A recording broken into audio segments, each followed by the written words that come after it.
자, 그동안 저희들이 이단 각성, 이단 경계 이렇게 6월달 한 달을 보냈고, 또 7, 8월 달에는 그러면 기독교의 구원관은 무엇인가, 이런 주제로 이제 한 두 달 보냈어요.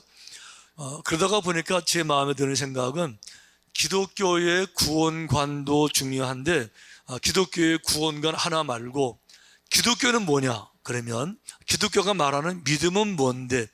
이런 생각이 들어서 앞으로는 이제 한 세 달 정도는 기독교의 믿음에 대한 이야기를 전반적으로, 믿음은 이런 것입니다, 믿음의 시작은 이런 것이고 과정은 이런 것이고 열매가 이렇게 되는 것이고, 믿음에 대한 이야기를 좀 나누기를 원해요. 그런데 이제 믿음에 대한 말씀을 제가 드리면서 이 시리즈의 제목을 생각해 보니까 이 단어가 탁 떠오르는 거 있죠. 지구를 덮은 원초적 믿음, 이런 단어가 떠올랐어요. 자, 이 말이 무슨 말인가 하면, 지금 지구 전체 인구가 한 80억 정도 되거든요. 별로 안 놀라시죠? 지금 지구에 80억이 살아요, 지금요. 그런데 이 80억 인구 중에 하나님을 믿는 우리 기독교인 인구가 26억이에요. 그게 좀 놀라는 척이라도 좀, 26억이 기독교 인구예요. 그러니까 26억은요, 유럽뿐만 아니고 뭐 미국, 우리 아시아, 한국 비롯해서 아프리카, 그러니까 80억 인구 중에 26억이면 3분의 1보다는 안 되지만 지구 인구의 4분의 1보다는 많은 인구가 하나님을 지금 믿고 있잖아요. 이 말은 이 지구상에 복음이 안 퍼진 것이 거의 없이 정말 지구를 덮은 것이 믿음인데, 이 수십억, 26억의 수십억의 믿음을 가진 사람들이 다 각자가 믿음을 받은 것이 아니라 조상들로부터, 누군가로부터 물려받고 전해받았는데 계속 올라가 보니까 한 사람이 딱 나타나요. 누구겠어요? 믿음의 조상 아브라함이에요. 그러니까 지구상에 믿음의 조상 아브라함 한 사람이 하나님을 믿는 이 믿음으로 말미암아서 점점 퍼지고 처음엔 물론 가족 중심으로 이어져 내려왔어요. 아브라함, 이삭, 야곱, 이렇게 가족이 내려왔는데, 그 야곱의 12형제들이 또 12지파를 만들면서 그 나라가 되면서, 그 나라를 통해서 예수님이 오시면서 제자들을 양육하시면서 땅끝까지 나가면서 결국은 다 퍼져버렸는데, 계속 올라가니까 최초의 인물 아브라함이 나타나는 거예요. 이제 그래서 앞으로 세 달 동안에는 이 아브라함의 인생을 추적해 보려고 그래요. 아브라함이 어떻게 믿음을 시작했으며 어떤 과정을 거쳤고 어떤 열매를 맺었는지. 이제 그런데 그 아브라함에 대한 말씀을 드리기 전에 성경에 대한 말씀을 먼저 하나 드리고 싶은데요. 자, 성경 말씀은 하나님이 성령의 감동으로 쓰신 책, 그러니까 그런 사람이 썼지만 그 사람을 성령의 감동으로 썼으니까 결국은 여호와 하나님의 말씀이시잖아요.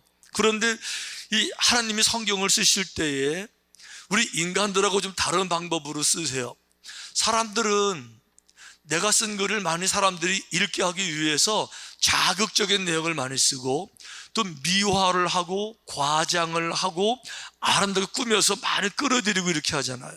그래서 이제 예를 들면 그 인터넷 서핑할 때도 그 제목이 너무 자극적이라서 궁금해서 들어가 보게 되면 별거 아니고 이렇게 이제 낚시에 쏘갔다 뭐 이렇게 말하는데, 인터넷 낚시에 쏘가본 경험이 있으면 손 들어보세요. 만약 이거 말하는 거예요. 지금 성경은 전혀 이렇게 안 한다는 거예요.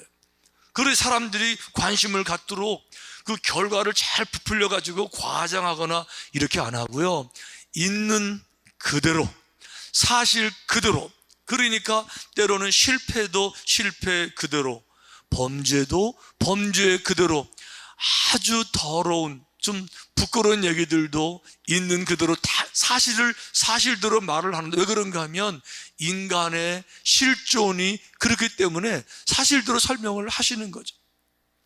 무슨 얘기인가 하면 아브라함도 마찬가지라고 말하는 거예요. 우리는 아브라함 그러면 믿음의 조상이라고 하는 별명을 붙이게 될 때 벌써 믿음의 조상 아브라함 그러면 기가 죽어요. 그러니까 그거는 아브라함이니까 됐지, 이렇게 얘기를 해요. 우리는 저분은 특별한 분, 우리는 평범한 사람이 어떻게 저길 따라가. 이렇게 해서 애초부터 이 레벨, 급수를, 단계를 정해놓고 범접할 수 없는 사람이라고 착각을 하는데 성경은 아니라는 거예요. 성경이 바라볼 때는요, 아브라함도 우리도 다 똑같은 피조물에 불과하고요, 그 사람이 그 사람이고 그 죄인이 그 죄인인 거예요. 그러니까 어떤 사람들은 그런 사람들도 있어요. 이게 뿌리 깊은 열등감에 상처로 말미암는 건데 이러는 거죠. 자기를 비하시키는 거예요. 자기에 대한 열등감을 가지고 있는 거죠. 그래서 훌륭한 사람들, 인생을 멋지게 사는 사람들 바라보게 되면 그분은 그렇게 사는 것이 당연하지만 내가 그렇게 된다고? 에이, 무슨 소리야. 어떻게 내가 그런 삶을 살아. 말 되는 소리를 해야지. 나는 그저 내 주제에 맞게 이게 사실은 성경에 전혀 그렇게 말하지 않는데 본인이 자기가 어릴 때부터 하도 고통을 당하고 상처를 받고 차별을 당하며 살다 보니까 자기 스스로 단계를 만들어서 그 밑단계 자기를 넣어버리고 그런 눈으로 바라보는 사람들 얼마나 많아요. 성경은 전혀 그렇게 말하지를 않는 거예요. 그런데 요즘 젊은 사람들은 그래도 이렇게 인생을 바라보는 재치도 있고 꿈도 있으니까 그런 인생의 단계들을 이렇게 농담으로 쥐어고 탁 넘어가더라고요. 예를 들면 그런 건데, 어떤 사람들은 영웅 그러면 영웅, 히어로 그러면 와, 어떻게 내가 영웅이 돼 그랬는데요, 요즘 젊은 사람들은 영웅을 어떻게 해석하는가 하면 영웅, 영락 없이 웅덩이에 빠지는 사람, 이게 영웅이래요. 천재 그러면 기가 죽잖아요. 천재요. 와, 저 사람은 기본적으로 태어날 때부터 천재야. 그러니까 범접할 수 없는 경지, 이게 아니고요. 요즘 사람들은 천재 그러면요, 천하에 재수 없는 왕재수. 예. 그러니까 영웅이 따로 있는 것이 아니고 천재가 따로 있는 게 아니라는 거죠. 모든 인간은 마찬가지라는 건데 믿음의 조상도 똑같다는 거예요. 자, 아브라함이 본래부터 훌륭하고 위대해서 믿음의 조상이 됐느냐? 성경은 전혀 그렇게 말하지를 않는 거죠. 성경에 보면요, 오히려 아브라함은 전혀 이름도 없는 평민 중에 평민이었어요. 보세요. 아브라함 시대에도 훌륭한 사람들이 있었어요. 영웅들이 있었습니다. 같은 시대의 인물들 중에 성경이 이렇게 소개하는 사람이 있어요. 구스가 또 니무롯을 낳았으니 그는 세상의 첫 용사라 그랬어요. 그 아브라함 시대도요, 용사들이 벌써 있었어요. 영웅들이 있었다고요. 그가 여호와 앞에서 용감한 사냥꾼이 되었으므로 속담에 이르기를 아문은 여호와 앞에 니무롯같이 용감한 사냥꾼이로다 하더라. 그러니까 속담으로 이름이 사용될 만큼 유명한 사람들이 벌써 있었지만 그런 사람을 하나님이 뽑으신 게 아니라는 거예요. 이름도 없는 무명의 아브라함을 뽑으신 거예요. 자, 거기다가 보세요. 아브라함의 가정이 금수저가 아니에요. 보세요. 옛적에 너희의 조상들 곧 아브라함의 아버지 나홀의 아버지 데라가, 이렇게 하니까 이제 아브라함과 나홀의 아버지가 누구라고요? 데라라는 사람이에요. 자, 그분이 어떤 사람이냐? 강 저쪽에 거주하여 다른 신들을 섬겼으나, 그러니까 아버지 데라가요, 훌륭한 사람이 아니고 다른 신들을 섬기는 우상을 만들어 파는 것으로 먹고 살던 사람이에요. 그러니까 산에 가서 오래된 고목나무 잘라서 그거 쥐고 와서 그거를 잘 다듬어 가지고 우상처럼 만들고 그 시장에 내다가 그거 팔아 가지고 간신히 먹고 살아가는 사람이 훌륭한 가문이 아니잖아요. 그러니까 아브라함이 훌륭한 아버지 밑에 태어난 것이 아니라 그저 세상적으로 바라보면 그저 아무것도 아닌 평민 중에 평민의 아들로 아브라함 태어났어요. 자, 그뿐만이 아니고 보세요. 보통 사람들이 경험할 수 있는 이 불행한 일, 아픈 일도 아브라함 집에 있었습니다. 데라의 족보는 이러하니라. 데라는 아브라함과 나홀과 하란을 낳고, 자, 데라가 3명의 아들을 낳는데 아브라함이 장남이에요. 아브라함 둘째 아들 나홀, 막내 하란을 낳는데 하란까지 결혼합니다. 그 하란이 롯이라는 아들을 낳았는데 그 하란은 그 아비 드라보다 먼저 고향 갈대아인의 우르에서 죽었더라. 그러니까요, 이 삼형제를 낳는데 막내 동생이 결혼까지 했으니까 건강하게 잘 큰 거예요. 결혼까지 했어요. 그리고 아들까지 낳았는데 아들이 어렸을 때 그 아버지가 죽은 거예요. 누구보다? 자기 아버지보다 먼저 죽은 거예요. 그러니까 이거는 지금 정상적인 죽음을 말하는 것이 아니고 인생에서 아픈 일을, 남들 겪는 불행들을 똑같이 겪는 집안에 태어났더라, 이 얘기 지금 하고 있는 거죠.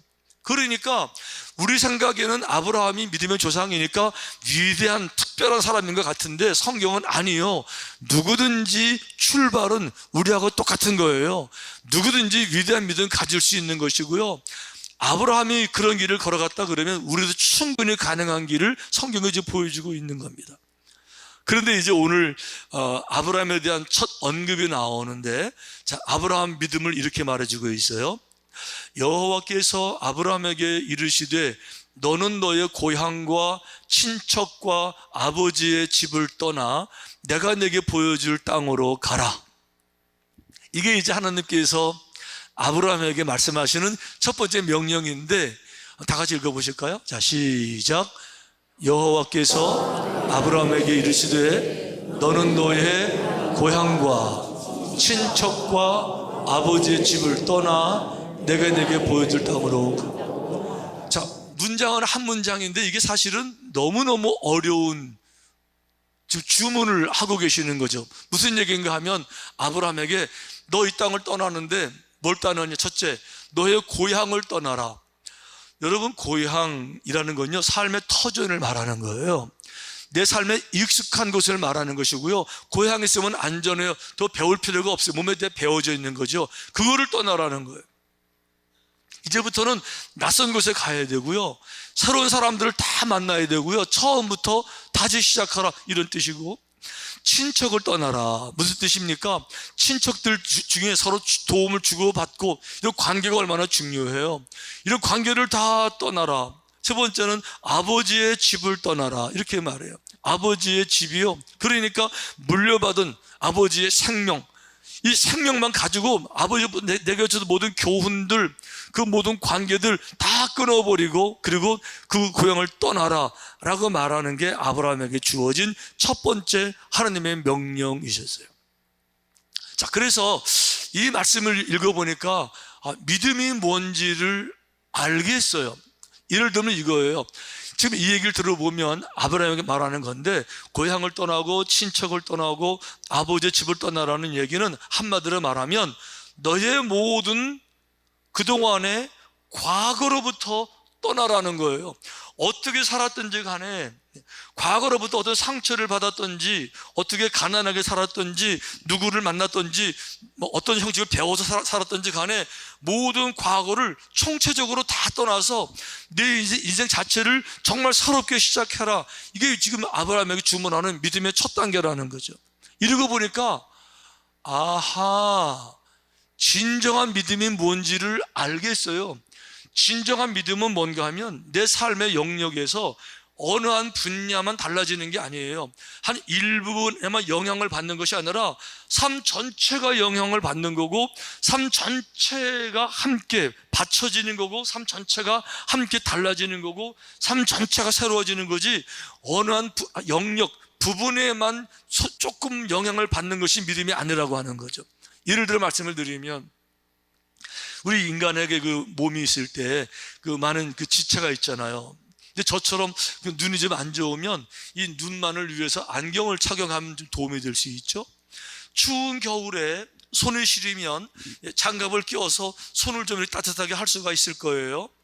이런 식으로 인생의 한 부분만 도움을 받는 것이 아니라 몸 전체가 아예 떠남으로 말미암아서 삶 전체를 온전하게 활용할 때 믿음이 된다라고 하는 거죠. 이렇게 해서 아브라함이 이 말씀처럼 정말 모든 걸 다 버리고, 고향도 버리고 친척도 떠나고 다 비우고 그리고 이제 따라 나서야 됐는데, 이게 사실 여러분 쉬운 게 아니에요. 우리 다 경험적으로 알지만 모든 영역에서 온전하게 순종한다는 게 얼마나 어려워요. 아브라함도 결국 여기 순종을 못합니다. 그래가지고 보세요, 성경에 이렇게 떠나는 모습을 설명했어요. 아브라함이 그의 아내 사레와 조카 롯과 하란에서 모은 모든 소유와 얻은 사람들을 이끌고 가나안 땅으로 가려고 떠나서 마침내 가나안 땅에 들어갔더라. 자, 아까 분명히 고향도 떠나고 친척을 떠나라 그랬으면요, 친척을 떠나야 되는데 아브라함이 자기 입장에서 상황적으로 참 너무 어려운 것이, 자기 막내 동생 하란이 있는데 하란은 죽었고, 그 아들 하나 있는데 조카로 어린 조카가 있는데 그건 내가 장남인데 형인데 동생 아들을 내가 안 거두면 누가 돌보겠어요?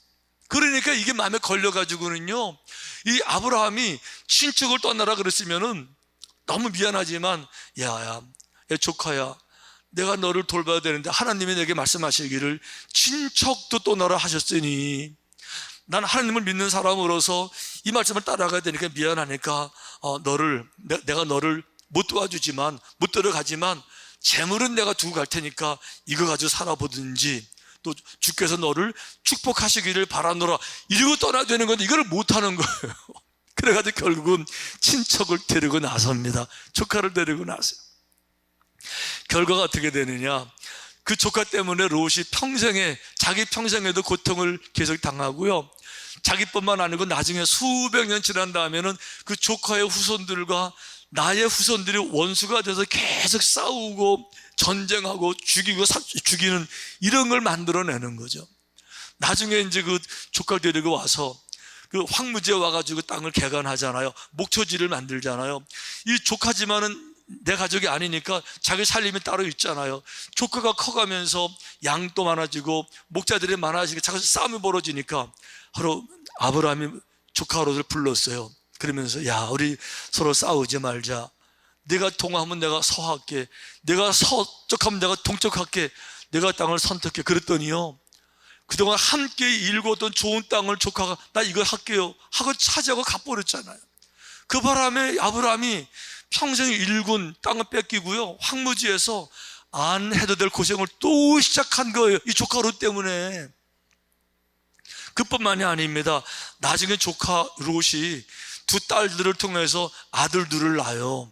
한 아들은 모압이고 또 하나는 아들은 암몬인데, 이 모압과 암몬이 조상이 돼가지고 나중에 큰 민족을 이루게 되는데요, 끊임없이 부딪히고 전쟁해요. 성경이 이렇게 되어 있어요.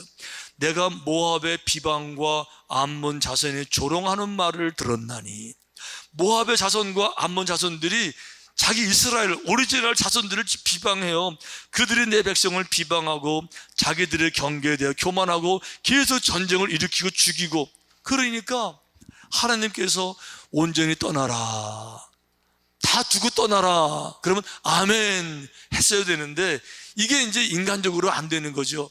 상황도 그렇고 형편이 그렇고 도저히 이게 안 되니까 죄송합니다 하고 뻔히 알면서도 순종하지 못하는 거, 이게 지금 아브라함의 문제예요, 우리 문제예요. 여러분들 그런 적 없으셨어요? 뻔히 아는데, 이 말씀은 뻔히 아는데 상황이 어쩔 수 없으니 그럴 수 없으니 이러면서 순종하지 못하는 거, 아브라함도 똑같은 거예요. 근데 중요한 거는 이 아브라함이 이렇게 부분적으로는 순종하지 못했지만 그래도 자기 인생에서 큰 순종, 떠나는 거는 했어요. 그 아버지 집을 결국은 떠나게 됩니다. 근데 떠나는 게 너무 중요해요. 떠난다는 거는요, 아까 말한 것처럼 아버지 집을 떠나는 것이 아니고 내 과거로부터 부끄러운 죄악된 과거로부터 떠나는 것, 평범한 이 헛된 삶에서부터 떠나는 거죠. 그러니까 아버지를 너무 사랑하지만, 아버지는 사랑해요. 당연히 아버지니까 사랑해야죠. 존경했어요, 아버지. 하지만 아버지 사랑하지만 아버지처럼 인생을 살기를 원하진 않아요.